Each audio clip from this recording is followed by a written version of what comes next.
هنعمل الأوز السوري أكلة مختلفة، يعني هنغير عن التقليدي بتاعنا المصري شوية، والصعيدي برضه هنغير عنه شوية. هنا الباكت بتاع الجلاش هيعمل معاكي 8 سرر أوزي، 8 بولات يعني. ده بعد ما خرج من الفرن مقرمش جدا، الجلاش من بره حلو قوي، التسوية بتاعته ممتازة، لسه سخن نار يعني لسه خارج من الفرن. أكلة حلوة وهتعجبكم.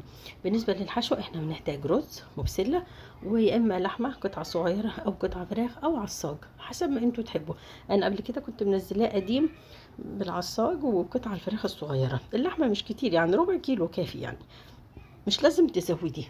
كده خلاص كان استوى من الفرن وخرج. بنقدمه مع سلطة خضراء أو سلطة زبادي أو مثلا لبن رايب أو براحتكم. التقديم ده اختياري زي ما انت حابة قدميه، لكن هو ميكس حلو مع الجلاش مع الرز مع اللحمة مع البسلة، جميل. في بسلة مسلوقة لو حابة تضيفي له جزر مسلوق براحتك، بس هو مش بيتضاف له، بس اللي حابب يضيف. هنبدأ بالرز، هنجيب حلة ننزل فيها معلقتين زيت، واحدة حبهان، 2 مسمار القرنفل يعني، نص عود قرفة، وواحدة لومي، وورقة غار. هنقلبهم مع بعض كلهم في الزيت نشم ريحة البهارات، وبعدين هننزل بالرز. الرز هنا انا هعمل بس كوباية اللي هي 350 ملي، مش هعمل اكتر من كده لان مش عايزة حاجة تفيض، يعني هم يدوب دول وخلاص. باكت الجلاش هيعمل لكم 8، بس انا مش هعمل 8، انا هعمل بس 6، يعني الكوباية 350 ملي هتطلع لي 6، لكن الباكت يعمل 8. هنا بعد ما نزلنا بالرز وقلبناه، الرز بنغسله غسله حلوه علشان الناس اللي عندها القولون لو سبت النشا في الرز هيتعبهم، فالرز لازم تغسليه غسله نظيفه قوي. الرز المصري مش لازم يتعمل ببسمتي، هو في الاساس السوريين بيعملوه ببسمتي بس عادي شغال المصري، انا دايما بعمله بالبسمتي، بس المره دي قلت خلينا اجرب المصري، لا حلو حلو حلو فيه بصراحه، مش سيء يعني، لا هيعجبكم. انا عن نفسي مش هعمله بالبسمتي تاني. بالنسبه للرز هنا ليه طريقتين، يا اما يتعمل بالطريقه دي، يا اما بتدبلي بصله صغيره في الاول مع البهارات الصحيحه اللي احنا ضفناها وتقلبيهم مع بعض، تشم ريحه البصل مع ريحه البهارات، بس يتدبل البصل مش اكتر من كده، وبتنزلي شرحه بالرز هو، وهتضيفي نفس البهارات اللي هتضيفها هنا، معلقه صغيره بهارات مشكله او بهارات فراخ او بهارات كبسه، اي حاجه. انا ضفت بهارات كبسه، هضيف من عندي ربع معلقه صغيره او نص كاري، الكاري مشطشط فانا مش هضيف كتير، فاللي حابب يضيف كاري اوكي، مش حابب خلاص يضيف بقى البهارات اللي هي بتاعه الكبسه او بهارات الفراخ. هننزل هنا بالميه المغليه قد الرز ونضيف ميه، يعني سي كوبايه رز ونضيف لها كوبايه ميه. في انواع رز بتقبل ميه زياده، فممكن لو بيقبل زياده اديله ربع كوبايه زياده. بعد ما يغلي بنوطي النار ونسيبه يستوي. هنا عندنا على جنب لحمه مسلوقه، ده ربع كيلو، مقطعه قطع صغيره كانت 2 سم كشت طبعا. وهنا الرز عندنا خلاص استوى، وبعد لما استوى الرز عندنا كوبايه بسله مسلوقه، بس كوبايه مش اكتر من كده، مش هنضيف كتير، كوبايه كافيه جدا.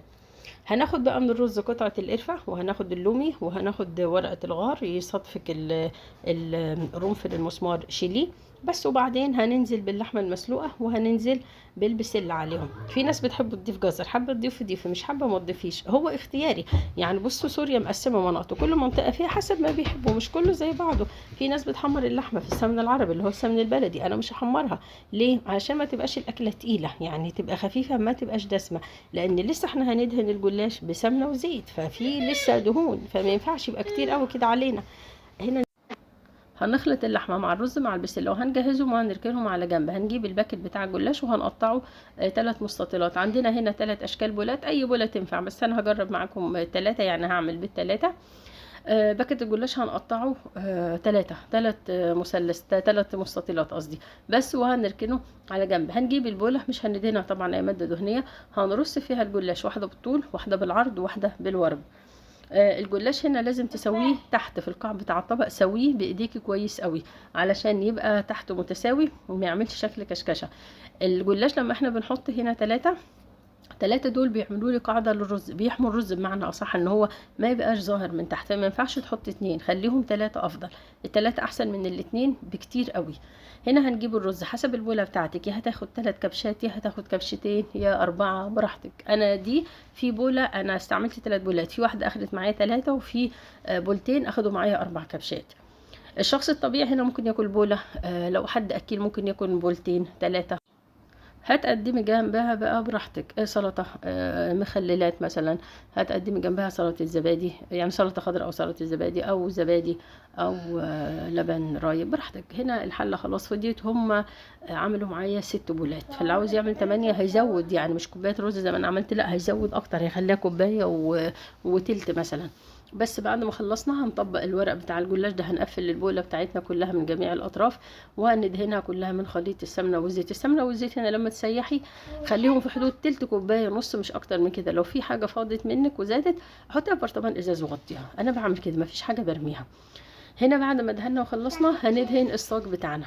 بعد ما ندهن الصاج هناخد البولات بتاعتنا كلها نرصها، وبعدين هندهن البولات من فوق، يعني بعد ما ناخد الطبق نقلبه جوه الصاج هندهنه من فوق سمنه وزيت. الفرن هنا بتبقى شغاله على درجه حراره 200، هنحطهم في الرف الوسطاني.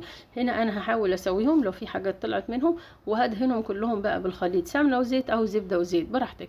بالنسبه للفرن على درجه حراره 200 في الرف الوسطاني هياخدوا معاكي من تلت ساعه لنص ساعه. اول ما بيحمر القعر من تحت بتلاقي الوش نفسه اخد لون اشقر كده، حبه تخليه اشقر زي ما هو براحتك، حبه تشغلي الشوايه وتديله سن التحمير زي ما انا عملت كده براحتك.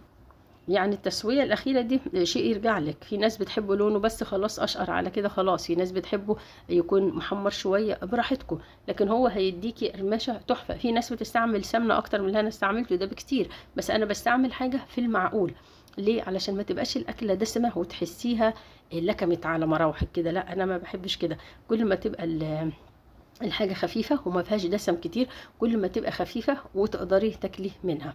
حابين تعملوه بالفراخ اعملوا كده. بعد ما خرج من الفرن انا شغلت الشواية فاداني الدرجة دي في التحمير، بس هتخرجيه وقدميه سخن، وهو سخن افضل بدل ما يبقى بارد. بس قدميه زي ما قلت لك مع السلطات وخلاص، كل واحدة بتحط في الطبق تفتحيها بالسكينة كده مثلث يطلع الرز منها وخلاص، وخلص على كده وبس خلاص. واتمنى لكم الصحة والعافية والستر يا رب.